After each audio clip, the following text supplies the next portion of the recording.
정말 친딸이 아니라면 지금까지의 사랑과 약속은 도대체 무엇이었을까? 은호의 한마디로 시작된 균열은 하루 만에 집안 곳곳을 가르며 번져나갔다.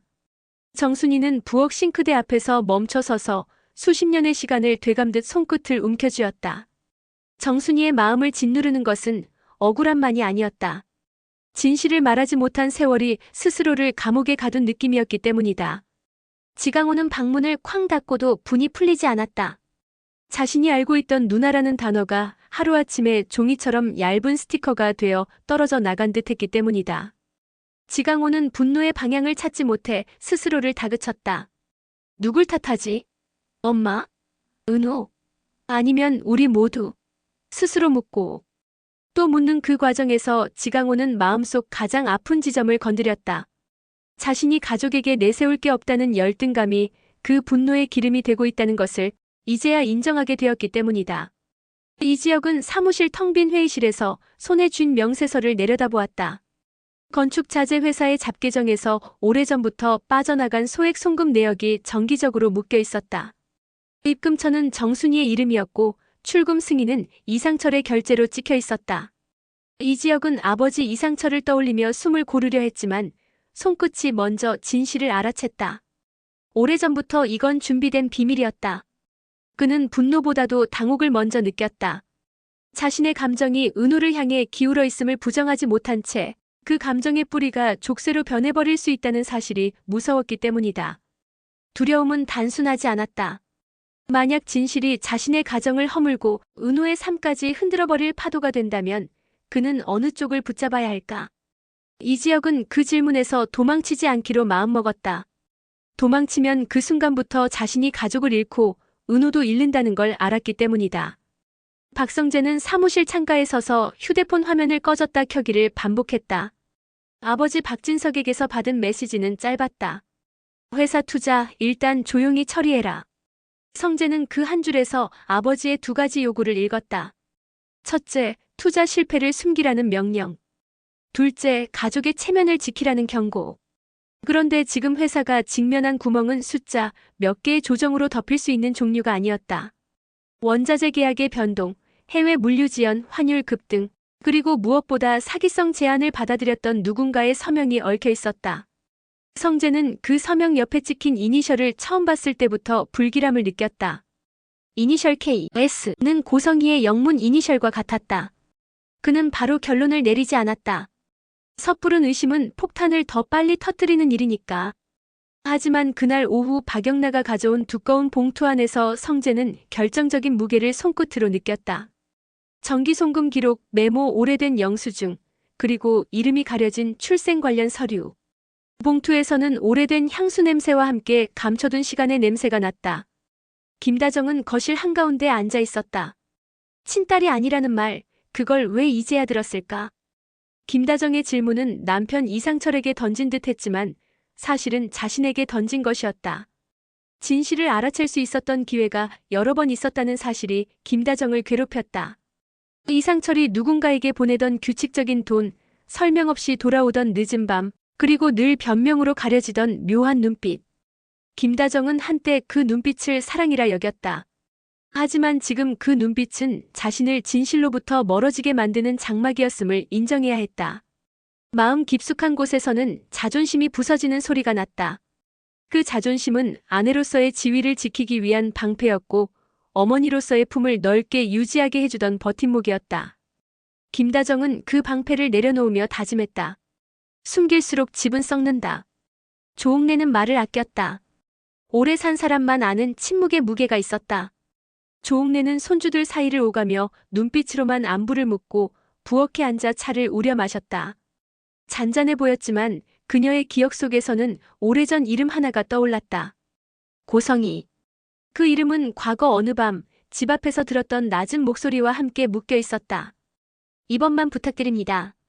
당시에는 대수롭지 않게 흘려보냈지만 지금에 와서야. 그 부탁이 집 안으로 들어온 폭탄의 뇌관이었다는 걸 알 것만 같았다. 조옥래는 머릿속이 혼란스러워지는 느낌을 느끼며 찻잔을 내려놓았다. 손이 가볍게 떨렸다. 나이 탓이라 넘기기에는 떨림이 너무 또렷했다. 은호는 자신의 방에서 낡은 사진 한 장을 꺼냈다. 정순이가 자신을 품에 안고 웃고 있는 사진이었다. 사진 속 미소는 꾸밈없이 따뜻했다. 은호는 마음속으로 정리했다. 나는 순이의 자식으로 자랐다. 그 사실이 사라지는 건 아니다. 하지만 동시에 새로운 물음이 자라났다. 그렇다면 나는 누구의 자식이었을까? 의심은 뾰족했고 진실은 흐릿했다. 은호는 확실한 답을 찾으려 했다. 그 과정에서 자신이 상처받을 것을 알면서도 멈추지 못했다. 상처를 미루면 고통이 더 깊어진다는 걸 알고 있었기 때문이다. 그때 박성재에게서 전화가 왔다. 성재의 목소리는 낮았지만 단호했다. 은호, 내가 알아야 할 기록이 있어. 누군가 오래전부터 너를 위해 돈을 보내왔다. 명목은 장학금, 치료비, 생활비. 보낸 사람은 우리 쪽 가게 이름이야. 은호는 숨을 삼켰다. 우리 쪽 가게. 이 한마디가 은호의 생각을 순식간에 끌고 갔다. 박진석? 고성애? 아니면 그때 성재가 말을 이었다. 그리고 한 장 더. 결제 라인이 이상철 상무로 되어 있어. 은호는 눈을 감았다. 머릿속에서 이지혁의 얼굴이 먼저 떠올랐다. 그렇다면 지혁과 나는. 이지혁은 결국 아버지 이상철과 단둘이 대화를 했다. 이상철은 처음엔 담담했지만 지혁의 질문이 구체적일수록 말끝이 떨렸다. 왜였습니까? 지혁의 목소리는 높지 않았지만 판결처럼 무거웠다. 왜 그 아이를, 왜 은호를 우리 집과 연결해 두었습니까? 이상철은 한숨을 길게 쉬었다. 그때는 최선이라고 생각했다. 이 말은 변명으로 들렸다. 하지만 지혁은 그 뒤에 숨은 사정을 묻지 않을 수 없었다.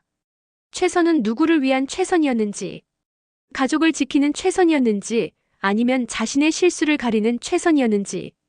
이상철은 결국 입을 열었다. 오래전 내가 잘못했다. 그 잘못 때문에 한 아이가 세상을 두려워하지 않게 등 뒤에서 돕고 싶었다. 이름은 끝내 말하지 않았다.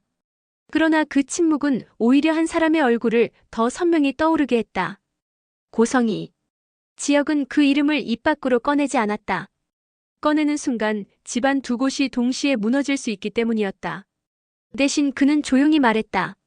진실은 시간을 이긴다. 아버지가 숨긴 게 있다면 지금이 마지막 기회다. 그 시각 박성재는 고성이의 방 서랍에서 오래된 봉투 하나를 꺼냈다. 건드리지 마. 고성이의 목소리가 날카롭게 걸려왔다. 성재는 서랍을 닫지 않았다. 어머니, 이건 제가 알아야 할 일입니다. 어머니라는 호칭은 늘 무게가 있었다. 피가 전부가 아닌 관계를 지켜온 시간의 무게였다. 하지만 지금 성재는 그 무게가 자신을 숨막히게 만든다는 사실을 인정했다. 이 안에 누군가의 삶이 들어있어요. 제가 책임져야 할 회사의 이름도 함께해요. 고성이는 잠시 말을 잃었다. 그녀 역시 오래전 선택의 값을 알았다. 그 선택이 사랑이었는지 욕망이었는지 아니면 살아남기 위한 발버둥이었는지 구분할 자신이 없었다. 그녀는 조용히 한 발 물러섰다. 그럼 보렴. 성재는 봉투를 열었다.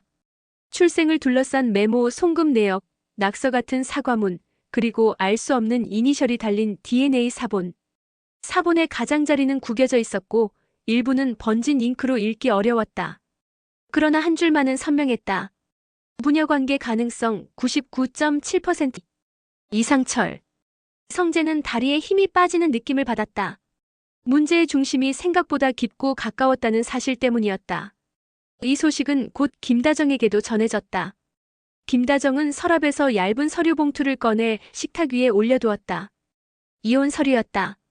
빈칸은 많았지만 마음속 서명은 이미 끝난 상태였다. 다정은 스스로에게 물었다. 나는 지금 복수하려는가, 아니면 살려 하는가?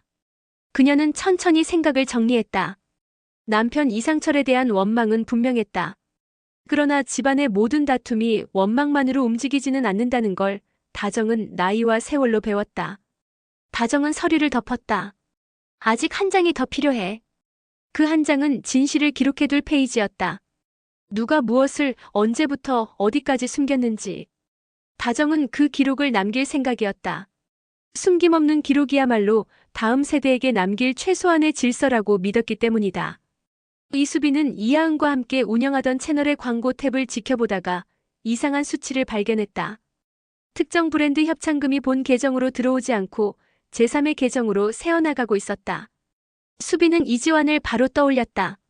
이지환은 몇 달 전부터 코인으로 손해를 보고 있었다. 집안에 말하지 않았지만 수빈은 동생의 어깨가 이상하게 무거워진 걸 알아차리고 있었다.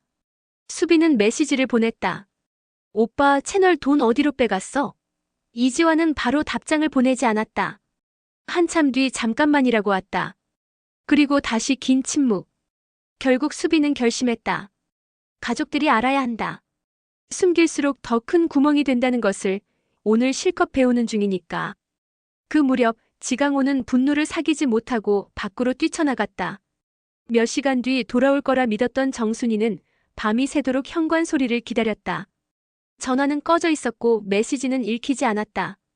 다음 날 아침 낯선 번호로 연락이 왔다. 지강호 맞나요? 짧은 통화 뒤 정순이는 허리를 제대로 펴지 못했다. 다행히 생명에는 지장이 없다는 말이 있었지만 사고 소식은 집안을 다시 무너뜨렸다. 정순이는 병원으로 향하는 길에 마음속 결심을 하나 더했다. 이제는 숨기지 않겠다. 정순이는 그 결심으로 스스로를 붙들었다. 자신이 고아원에 남겨진 아이를 데려오던 그날 자신이 했던 약속을 떠올렸다. 이 아이가 어디에서 왔든 나는 이 아이에게 엄마가 되겠다. 그 약속은 거짓이 아니었다. 진실을 말하는 일과 사랑을 잃지 않는 일이 동시에 가능하다는 것을 지금 보여줄 시간이었다. 그날 저녁 집에 모인 가족 앞에서 정순이는 조용히 입을 열었다. 나는 그동안 한 아이를 지키려고 진실을 감췄다. 그게 옳다고 믿었다. 하지만 이제는 알겠다. 진실을 감추면 아이가 아니라 어른들이 먼저 무너진다는 걸.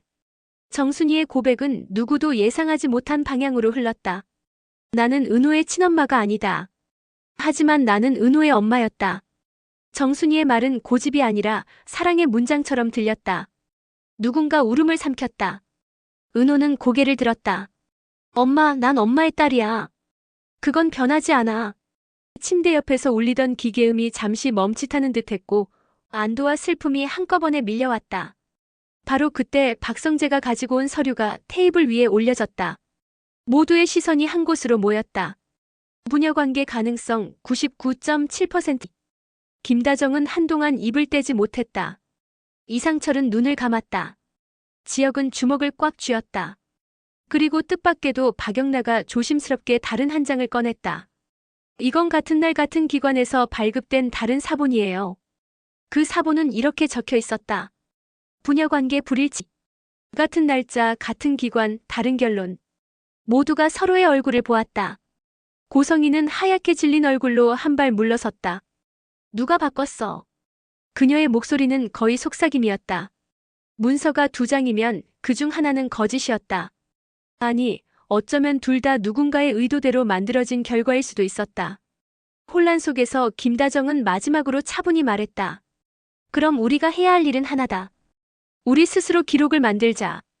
누가 누구에게 언제 무엇을 보냈는지 그 흔적을 남기자. 그리고 법이 필요한 일은 법으로 가자. 김다정의 제안은 고발을 의미했다. 회사 자금 흐름, 정기 송금, 투자 실패, 사기성 계약. 숨겨진 모든 결을 공적으로 드러내자는 제안이었다. 이상철은 그 말을 듣고 오래 굳어있던 어깨를 내려놓았다. 내가 가겠다. 그 한마디가 방 안의 공기를 바꾸었다.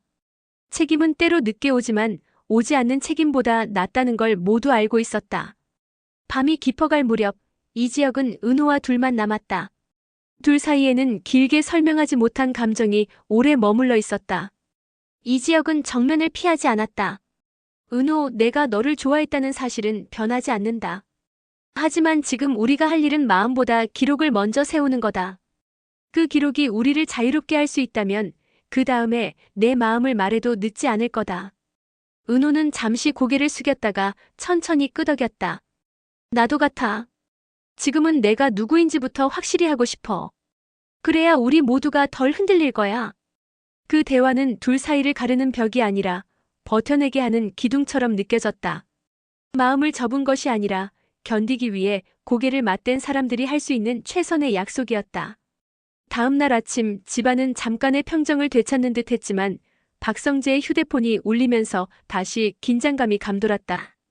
투자권 내부자 고발 접수됨. 회사 시스템에서 자동 발송된 알림이었다. 성재는 곧장 박진석에게 전화를 걸었다. 아버지, 누군가 내부자 고발을 했습니다. 익명입니다. 우리 쪽 계약서와 송금 기록이 첨부되어 있어요. 박진석의 숨소리가 무겁게 들렸다. 누구냐? 성재는 짧게 답했다. 가족 중 누군가일 겁니다. 아니면 가족과 가까운 누군가. 성재는 그 누군가에 자신의 이름을 넣어보았다. 자신도 이미 서류를 복사했고 자료를 정리했다. 진실이 흘러나가도록 준비한 것은 자신이었으니까. 죄책감과 안도가 동시에 밀려왔다. 그러나 성재는 결심했다. 진실이 가족을 깨뜨리더라도 거짓은 가족을 끝내 파괴한다는 것을 받아들이기로. 그날 오후 갑작스런 소식이 다시 집안을 울렸다. 조옥래가 갑자기 쓰러진 것이다. 병원에서 들은 말은 간단하지만 무거웠다. 조기 치매와 혈압 문제, 당분간 안정이 필요합니다. 가족들은 입술을 깨물었다. 중대한 질병의 그림자가 이제 노인 한 사람의 문제로 머무르지 않는다는 걸 알았다. 병상 옆에서 김다정은 조용히 손을 잡았다. 어머니, 우리가 정리하겠습니다. 숨기지 않고 비난만 하지도 않고 정리부터. 조옥래는 천천히 눈을 떴다. 아주 미세한 고개 끄덕임이 있었다. 그 끄덕임은 오래 살아온 사람이 후대에게 건네는 마지막 가르침처럼 보였다. 해가 저물 무렵 누군가 현관문 아래로 얇은 봉투 하나를 밀어 넣었다. 발신인은 없었다. 봉투 안에는 짧은 문장 하나만 들어 있었다. 진실은 한 번 더 뒤집힌다. 준비해라. 그리고 마지막 줄에는 낯익은 이름이 적혀 있었다. 지강호. 모두가 서로의 얼굴을 보았다. 병실에 누워있어야 할 지강호가 어떻게 이 문장을 보냈을까? 아니면 누군가 지강호의 이름을 빌렸을까? 그 순간 은호는 자신의 휴대폰에 저장된 미발신 메모를 떠올렸다. 사고 전날 밤 지강호가 보여주었던 수첩. 수첩의 마지막 장에는 복잡한 화살표와 함께 이름들이 얽혀 있었다. 그리고 가운데에는 이렇게 적혀 있었다. 우리 집 2개의 거짓말. 다음 이야기는 그 2개의 거짓말이 무엇인지 밝혀내는 과정이 될 것이다. 하나는 과거의 거짓말이고 다른 하나는 지금 막 만들어지고 있는 거짓말이다. 누가 이 집안의 균형추를 밀어 떨어뜨렸는지, 누가 마지막 순간에 책임을 선택하는지, 그리고 누가 사랑의 이름으로 다시 손을 잡을지 아직 아무도 모른다. 단 하나 분명한 건 이제는 누구도 예전으로 돌아갈 수 없다는 사실뿐이다. 진실을 향한 발걸음이 서로를 다치게 할 수도 있지만 그 길 끝에서야 비로소 모두가 자기 자리에 설 수 있을 것이다. 계속 궁금하시다면 다음 영상도 꼭 함께 해주세요. 진실이 뒤집히는 그 순간을 놓치지 않도록 좋아요와 구독, 알림 설정 부탁드립니다.